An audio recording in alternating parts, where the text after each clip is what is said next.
माफी चाहूंगा, क्लास थोड़ी सी लेट शुरू हुई। रेसिका, गुड मॉर्निंग बच्चे।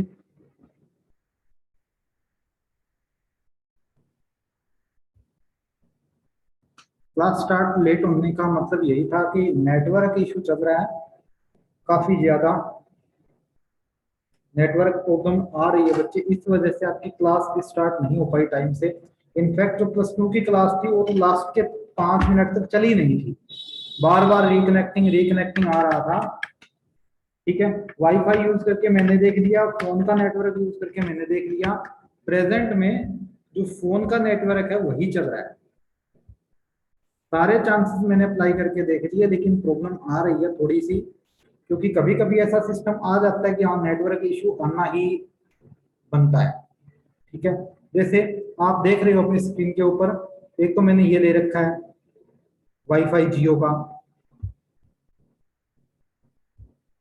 उससे भी क्लास कनेक्ट नहीं हुई, इससे क्लास नहीं चल रही आपका, इससे भी क्लास अटेंड नहीं हो रही, इस जियो से भी।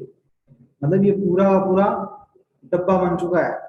और फोन से आपकी क्लास कनेक्ट है पूरी की पूरी, फोन से आपकी पूरी की पूरी क्लास चल रही है प्रेजेंट में। फोन से डाटा कनेक्ट किया मैंने, तब जाके कहीं ना कहीं थोड़ी बहुत क्लास चल रही है।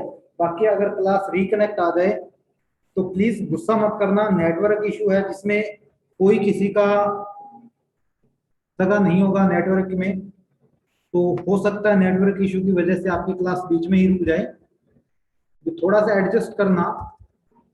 ठीक है, ऐसे मैंने लाइब्रेरी में वाईफाई के लिए परमिशन ली है, तो अगर जल्दी हमें वाईफाई मिल गया लाइब्रेरी के अंदर तो हमारी सारी प्रॉब्लम शॉर्ट आउट हो जाएगी। उसके बाद चाहे कितनी क्लासेस हो, हम सारी की सारी क्लासेस अच्छे तरीके से परफेक्ट तरीके से अटेंड कर सकते हैं, अगर हमें लाइब्रेरी के अंदर वाईफाई मिल गया तो। चलिए अभी स्टार्ट करेंगे क्लास।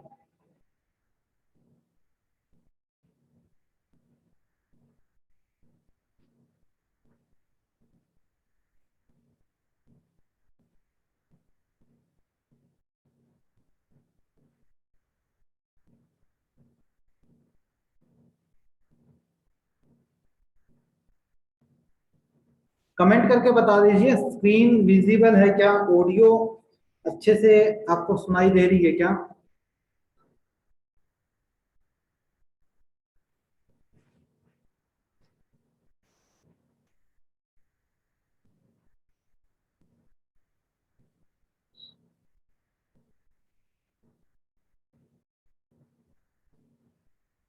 कमेंट से बता सकते हो आप, वर्बली बता सकते हो, yes sir, okay, Komal, Anjali, thank you everyone.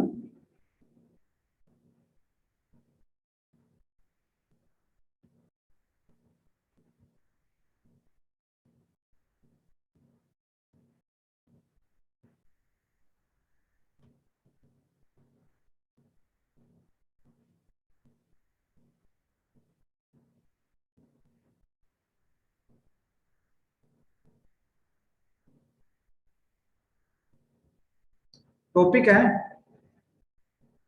Lemme theorem, अपने आप पे अच्छा स्कोरिंग टॉपिक है। फर्स्ट टाइम आपने इस थ्योरम के बारे में सुना होगा। ठीक है, फर्स्ट टाइम आपने इस थ्योरम के बारे में सुना होगा।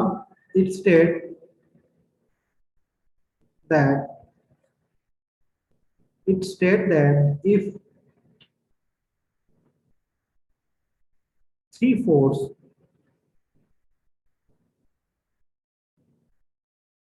if state that three forces acting at a point acting at a point are in equilibrium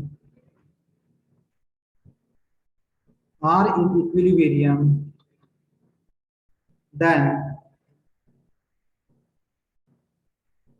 then each force is proportional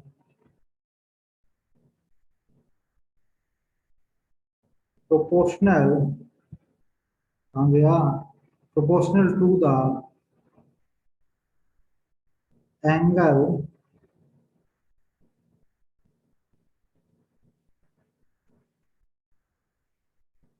proportional to the angle between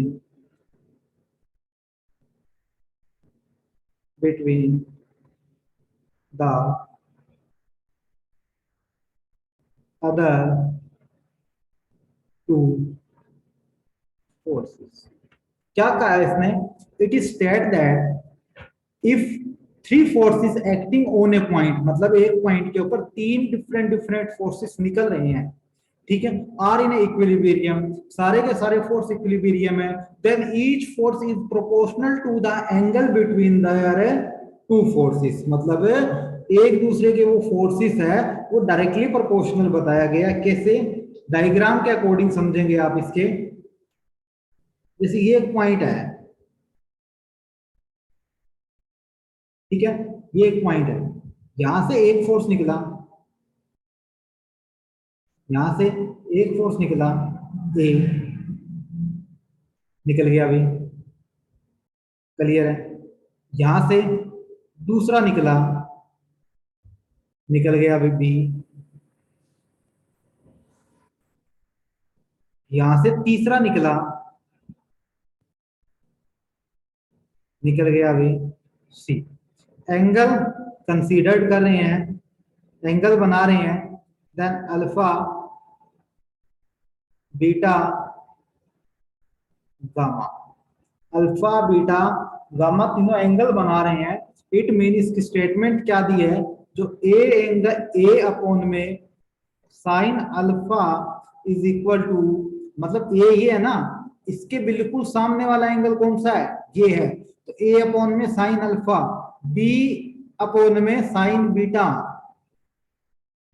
B upon में sine beta is equal to C.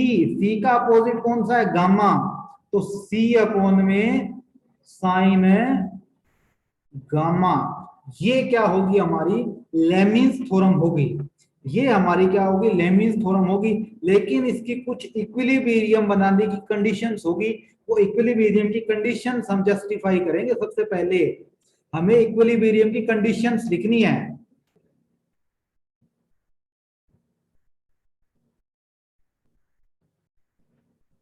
Condition of equilibrium, equilibrium की condition क्या होगी? Equilibrium की conditions क्या होगी? First condition के बारे में अगर मैं बात करूं, there is no linear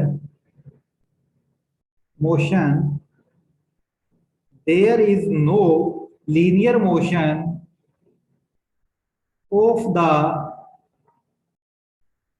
object, there is no linear motion of the object. मतलब इस ऑब्जेक्ट के अकॉर्डिंग लीनियर मोशन हमारी नहीं होनी चाहिए, इस ऑब्जेक्ट के अकॉर्डिंग लीनियर मोशन हमारी नहीं होनी चाहिए। फर्स्ट कंडीशन ये होगी। दूसरी क्या होगी? There is no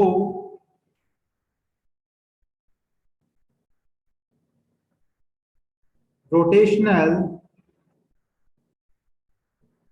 there is no rotational motion of the object। हमारी रोटेशनल मोशन भी नहीं होनी चाहिए। जो ये बता रहा हूं ना मैं, भाई लीनियर मोशन क्या होती है, रोटेशनल मोशन क्या होती है, इनके बारे में पहले जिक्र कर चुका हूं, ठीक है। लीनियर मोशन किसे कहेंगे, रोटेशनल मोशन किसे कहेंगे, लेक्चर पढ़े हैं सारे के सारे यूट्यूब चैनल पे। वहां पे जैसे ही टाइम मिलता है आप रिवीजन कीजिए, क्योंकि 15 डेज आपका माइंड है वो बिल्कुल फ्री माइंड से रहा है। 15 डेज आपका माइंड है वो बिल्कुल ही फ्री रहा है, ठीक है। तो इस वजह से आपके माइंड में जो भी डाउट्स थे वो डाउट्स और ज्यादा बढ़ गए फिजिक्स के लिए। तो आपके पास यही चांस बनता है कि उन क्लासेस को आप फिर से देखिए। और रही बात क्लासेस बैकअप की, तो क्लासेस का बैकअप मैं आज दोबारा देना शुरू कर दूंगा। मुझे पता है कि आपने अपने अंदर फील किया है कि क्लासेस का बैकअप मिलना चाहिए फिर से हमें। तो क्लासेस का बैकअप मैं फिर से दे दूंगा, टेंशन मत लीजिए, ठीक है। लेकिन समझने की कोशिश कीजिए, बार बार उसको पढ़िए, तभी ये चीजें समझ में आएगी बच्चे। फिजिक्स सब्जेक्ट सबसे इजी सब्जेक्ट है, सबसे इजी सब्जेक्ट है फिजिक्स।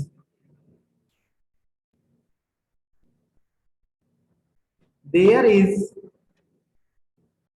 मिनिमम पोटेंशियल एनर्जी, इसमें मिनिमम पोटेंशियल एनर्जी होनी चाहिए। अब ये पोटेंशियल एनर्जी, ये टॉपिक अपना नहीं हुआ अब तक, तो इस टॉपिक की टेंशन मत लीजिए। पोटेंशियल एनर्जी का पूरी की पूरी यूनिट है आपके पास, पूरी की पूरी यूनिट होगी एनर्जी के ऊपर बेस्ड, तो आप उस चीज से बेफिक्र रहिए कि आपकी यूनिट, हमें पोटेंशियल एनर्जी के बारे में पता ही नहीं है, सर ने इसमें जिक्र कर दिया, तो ऐसा कुछ नहीं है। आपकी पूरी यूनिट डिपेंड है पोटेंशियल एनर्जी के ऊपर, तो आपकी पूरी की पूरी यूनिट करवाई जाएगी इस चीज पे, आप उन चीजों से बेफिक्र रहिए। जल्दी से बताइए यहां तक क्लियर है क्या? रिपीट करने की बात आएगी आपके पास, मैं इसका बैकअप लिंक दे दूंगा, आप वहां से रिपीट करके आराम से देख सकते हैं। 4 बार देखिए, 5 बार देखिए, 10 बार देखिए, आपके पास है। आकांक्षा क्लियर है सर? बच्चे समझ में अच्छे से आ रहा है क्या? जितने भी बच्चे जुड़े हैं एवरीबडी एक बार मुझे बता दीजिए सर, अच्छे से समझ में आ रहा है या नहीं आ रहा, कोई प्रॉब्लम आ रही है? इंप्रूव करेंगे, अपने पास टाइम बहुत है, ठीक है। आपको मेथड चेंज करके देंगे, आपका लेवल फिजिक्स का उठाएंगे पूरा का पूरा। +1 अपने पास है आपका लेवल उठाने के लिए, +2 के अंदर ऐसा लेवल बना दूंगा कि आप रियल में ये कहोगे सब्जेक्ट है तो फिजिक्स है, अदरवाइज कोई और सब्जेक्ट नहीं है। तो ऐसी नो सर। ओके, जल्दी से बताइए बच्चे, मैं कमेंट आपके सीन कर रहा हूं, जल्दी से बताइए।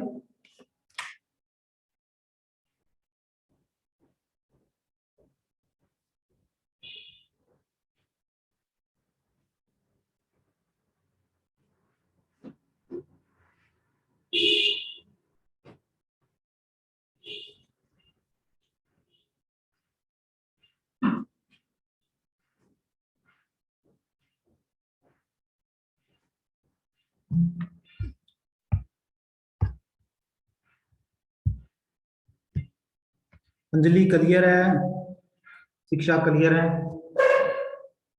फिर भी कोई डाउट हो ना बच्चे, आप मेरे पास डायरेक्टली मैसेज करो, आप मेरे पास डायरेक्टली मैसेज करो, आपके सारे डाउट क्लियर होंगे। आप प्रॉब्लम मत लो किसी भी चीज की, छोटे भाई बहन हो आप मेरे, ठीक है। सारी प्रॉब्लम्स का सॉल्यूशन मैं दूंगा आपको, ठीक है। कभी कोई प्रॉब्लम हो, ऑफलाइन भी पढ़ना चाहो तो मैं आदमपुर ही हूँ, पढ़ा दूंगा मैं ऑफलाइन भी, आपके सारे डाउट्स लूंगा आदमपुर, ठीक है। डाउट हो तो आप आदमपुर मेरे से पढ़िए, आइए डाउट लेने के लिए। रेगुलर क्लासेस भी अगर आपको ज्वाइन करनी है तो भी आप आइए, ठीक है। आगे देखिए, some important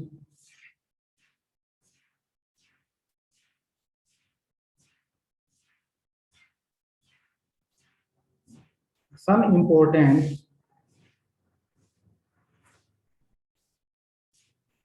facts of vector, ठीक है, addition. Some important fact of an additions, addition के अंदर कुछ इंपॉर्टेंट फैक्ट बताऊंगा मैं आपको कि किस तरीके से हमारे होंगे, ठीक है। कुछ मैंने इंपॉर्टेंट फैक्ट कल बता दिए थे, मेरे याद आ रहा है जहां तक की बात है, ठीक है। कुछ मैंने प्रॉपर्टीज कल बता दी थी। एडिशन मैंने कल हो चुका था ना, एडिशन सब्ट्रैक्शन करना है ना, एडिशन अपना कल हो चुका था।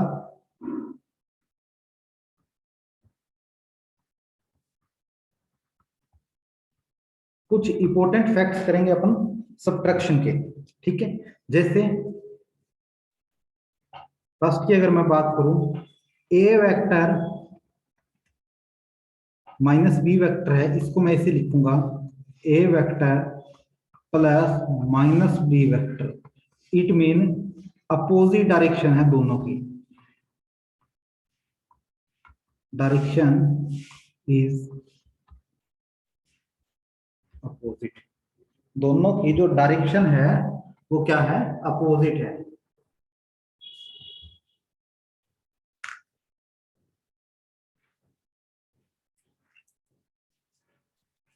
दोनों की डायरेक्शन है वो अपोजिट है।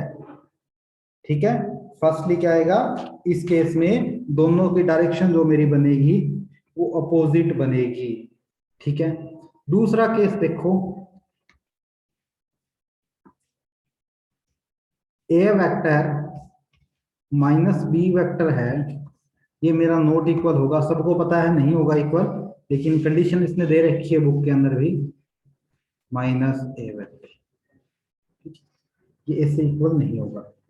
फर्स्ट का एग्जांपल देखूं मैं, फर्स्ट वाली कंडीशन का एग्जांपल देखूं, जैसे एग्जांपल देखो, मैं इसका एग्जांपल की बात करूं, मैं ए वेक्टर मेरे पास दिया हुआ था i j plus k, b vector मेरे पास दिया हुआ था -2i -2j -2k। मतलब a vector minus b vector को मैं लिखूं क्या आएगा, a vector plus minus b vector. ठीक है, मतलब ए वेक्टर मेरे पास क्या, आई जे प्लस के माइनस -2i -2j -2k। सारे में से मैंने माइनस कॉमन ले लिया, आई जे के माइनस कॉमन लिया, जो मेरे पास ये माइनस कॉमन लिया, बाहर माइनस था उसके साथ प्लस हो गया, बचा क्या मेरे पास 2i 2j 2k। It mean I वाला आई के साथ जुड़ेगा 3i, जे वाला जे के साथ 3j, के वाला के साथ 3k, ए माइनस बी वेक्टर आ गया मेरे पास ये। ठीक है, इस तरीके से हम किसी वेक्टर के अंदर एडिशन या फिर सब्ट्रैक्शन करेंगे, जो आपने अपनी स्क्रीन के ऊपर देखा है कि हाँ हम इसको इस तरीके से लेकर चल सकते हैं। ठीक है, आगे देखो,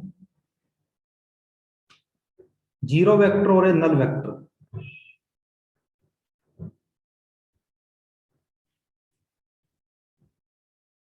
जीरो वेक्टर या फिर इसे बोला जाता है नल वेक्टर। जीरो वेक्टर या फिर इसे बोला जाता है नल वेक्टर। ठीक है, क्या होगा, it is that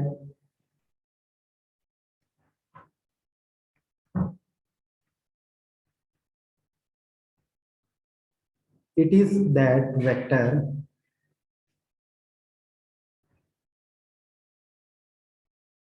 it is that vector which has zero magnitude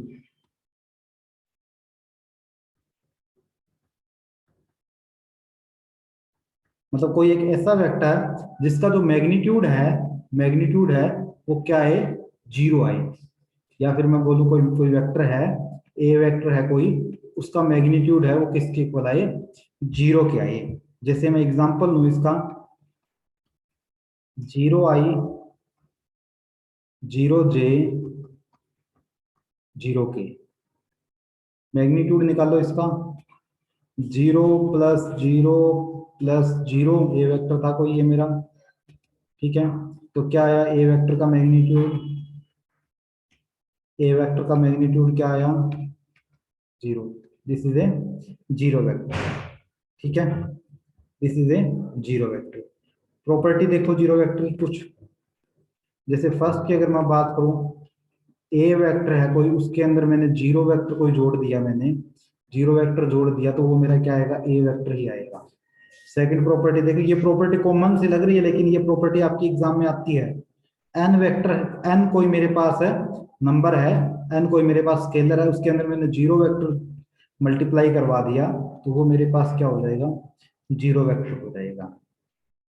clear है, ये दो प्रॉपर्टी अपनी जीरो वेक्टर के रिगार्डिंग आपकी बुक्स में दी हुई है।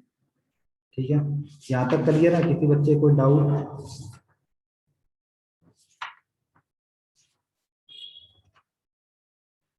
बताओ भाई, यहाँ तक किसी बच्चे को डाउट है तो।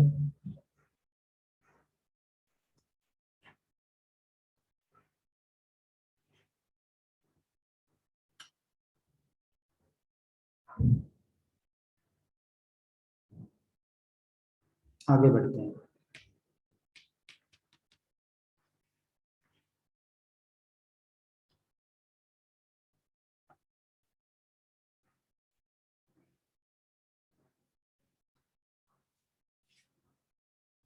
ठीक है, डॉट प्रोडक्ट और scalar product of two vector.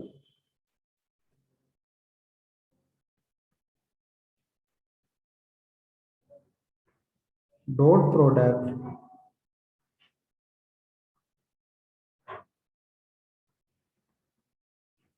Scalar product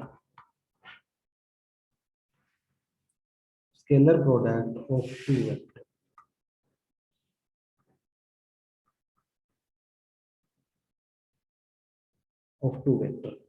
dot product या फिर स्केलर प्रोडक्ट होगी टू वेक्टर के बीच में, वो कैसे होगी? सबसे पहले हम बात करेंगे डॉट प्रोडक्ट की। ठीक है, सबसे पहले हम बात करेंगे डॉट प्रोडक्ट की।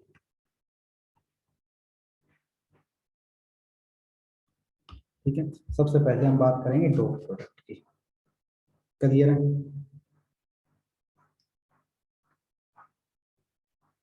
It is also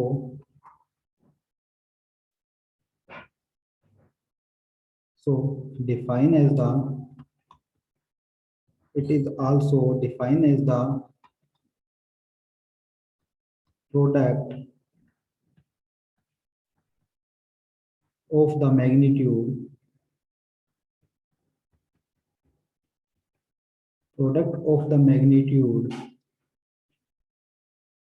of one vector and the magnitude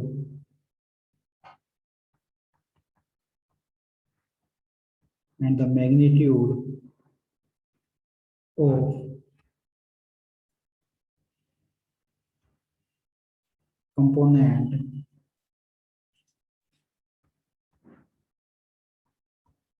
of other vector in the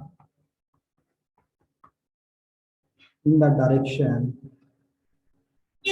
of first vector। क्या कहा इसने? It is also define as the product of the magnitude one vector and the magnitude of the component of other vector is direction of a first vector. मतलब दो vector कोई होंगे ना, दो vector की किसी की कोई डॉट प्रोडक्ट होगी ना, वो क्या होगी? उसके सेम वेक्टर के अकॉर्डिंग होगी। दूसरे की डायरेक्शन अगर वहां आ जाती है तो वहां पर उसका इफेक्ट कैसे पड़ेगा, वो चीज यहां हम डिस्कस करेंगे। कैसे इफेक्ट पड़ेगा? जैसे मैं एग्जांपल लेता हूं, कोई ए वेक्टर मेरे पास है, मान लो ए वेक्टर है मेरे पास i प्लस जे प्लस के। ध्यान से बच्चे, बी वेक्टर है मेरे पास, बी वेक्टर है 2i 2j 2k। हमें करना है a vector dot b vector, a vector dot b vector. ठीक है, लिखो ए वेक्टर क्या है? A vector i plus j plus k, इन दोनों के बीच में क्या है? डॉट है। ठीक है, बी वेक्टर क्या है मेरे पास? 2i 2j plus 2k। Clear है? मैंने कहा डॉट की जगह क्या आता है? कोस थीटा, डॉट की जगह। मतलब कि this is i, this is j और दिस इज k। ठीक है, देखो इस i के साथ मल्टीप्लाई करवाऊं, 2i dot i, 2i dot i, मतलब क्योंकि इसके आगे 1 है, 1 के साथ मल्टीप्लाई करवा दो। चलो 1 लिख ही देता हूं। 2 इंटू 1 i डॉट i, मतलब एंगल कितना बना? 0 बना। कोस 0 1 होता है, कोस 0 डिग्री कितना होता है 1 होता है, और कोस 90 डिग्री कितना होता है 0 होता है। कोस 90 डिग्री कितना होता है 0 होता है, और कोस 0 डिग्री होता है अपना 1। चलिए जी, ठीक है, इसका मतलब आई आई के बीच में एंगल कितना बना 0 डिग्री बना। इसका मतलब है यहां पर क्या आया मेरे पास है 1 आ गया, क्योंकि कोस 0 1 होता है। चलिए जी, इस आई की डॉट प्रोडक्ट की 2j के साथ, इस आई की इसके साथ भी दोगी, फिर इसकी इसके साथ भी दोगी। आई और जे के बीच में एंगल कितना है 90 degree, cos 90 0, cos 90 0, it mean ये पूरा का पूरी टर्म मेरे पास क्या आ गई 0, प्लस आई की इस जे के साथ आई, आई की इस जे के साथ डॉट 2 के, आई की इस के साथ, के और जे के बीच में, के और आई के बीच में एंगल कितना 90 डिग्री, क्योंकि ये अपने पास क्या है 3 डायमेंशनल है 90 डिग्री है। तो इसका मतलब ये भी मेरे पास टोटल क्या आएगा 0 आएगा। इसका मतलब कि मैं किसी कंपोनेंट की अनदर किसी कंपोनेंट या अनदर किसी वेक्टर के साथ मैं जब डॉट प्रोडक्ट करवा रहा हूं तो मेरा वहां पर क्या आ रहा है 0 आ रहा है। मतलब आई की मैं जब जे के साथ मल्टीप्लाई करवाई डॉट प्रोडक्ट करवाई तब मेरा 0 आया, जब मैंने आई की के साथ मैं डॉट प्रोडक्ट करवाई तब भी मेरा क्या आया 0 आया। जे की जब मैं आई के साथ डॉट प्रोडक्ट करवाऊंगा तो भी मेरा 0 आएगा, जे की मैं के साथ डॉट प्रोडक्ट करवाऊंगा तब भी मेरा 0 आएगा। इसका मतलब अगर मैं इसकी इसके साथ मल्टीप्लाई करवाता हूं डॉट प्रोडक्ट करवाता हूं तो सेम आएगी, इसकी इसके साथ करवाता हूं तो मेरी क्या आएगी सेम आएगी, इसकी मैं इसके साथ करवाता हूं तो मेरी क्या आएगी सेम आएगी। अगर मैं इसकी इसके साथ करवाता हूं तो 0, अगर मैं इसकी इसके साथ करवाता हूं तो 0, अगर मैं इसकी इसके साथ करवाता हूं तो 0, अगर मैं इसकी इसके साथ करवाता हूं तो 0। आइए ना 0, कोई प्रॉब्लम किसी के यहां तक समझ में आ रहा है? डॉट प्रोडक्ट कैसे हुई समझ में आ रहा है ना? बताओ भाई, डॉट प्रोडक्ट वाला फंडा समझ में आ रहा है क्या? यस या नो, जल्दी से यस या नो।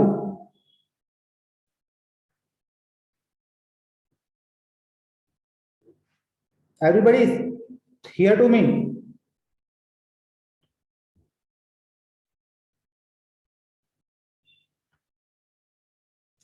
अंजलि, अनीता, ग्रिसिका, कोमल, शिक्षा, कहाँ हो सभी के सभी? आपके कमेंट का इंतजार हो रहा है बच्चे।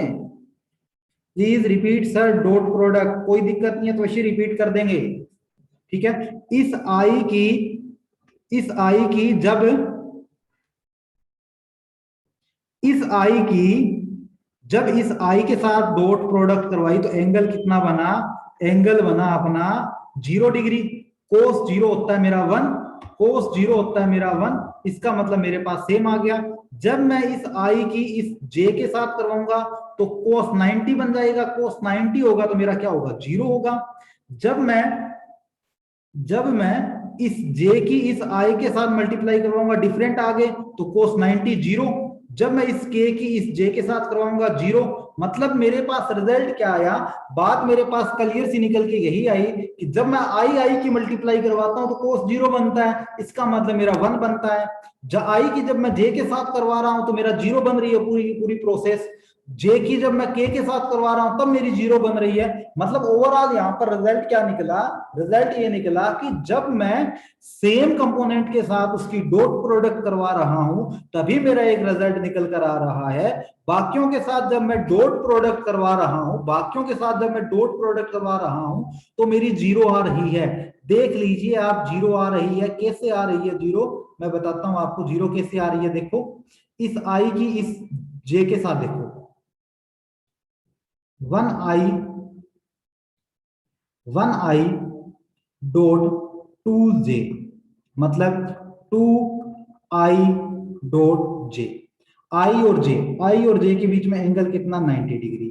मतलब क्या आएगा 2i j कोस 90 डिग्री, ठीक है। मतलब 2i j इंटू 0, मतलब ओवरऑल 0। इसका मतलब इसकी मैं इसके साथ जब मैंने करवाई तो मेरी 0 आई, इसी तरीके से मैं जब इसकी इसके साथ करवाऊंगा तो भी मेरे 0 आएगी क्योंकि 90 एंगल बनेगा। इसका मतलब डिफरेंट के साथ जब मैं डॉट प्रोडक्ट करवा रहा हूं तो मेरी क्या आ रही है 0 आ रही है। जब मेरी क्या आ रही है 0 आ रही है, तो इसका मतलब इसका डॉट प्रोडक्ट कितना आएगा, इसका 2 plus 2 plus 2 is equal to 6। मतलब दो वेक्टर है, इनका डॉट प्रोडक्ट क्या आता है, एक स्केलर आता है। इनका डॉट प्रोडक्ट क्या आता है, एक स्केलर आता है। ये चीज अपने माइंड में रखनी है। डॉट प्रोडक्ट वाला समझ में आया क्या? जल्दी से बताओ, डॉट प्रोडक्ट का फंडा समझ में आया क्या?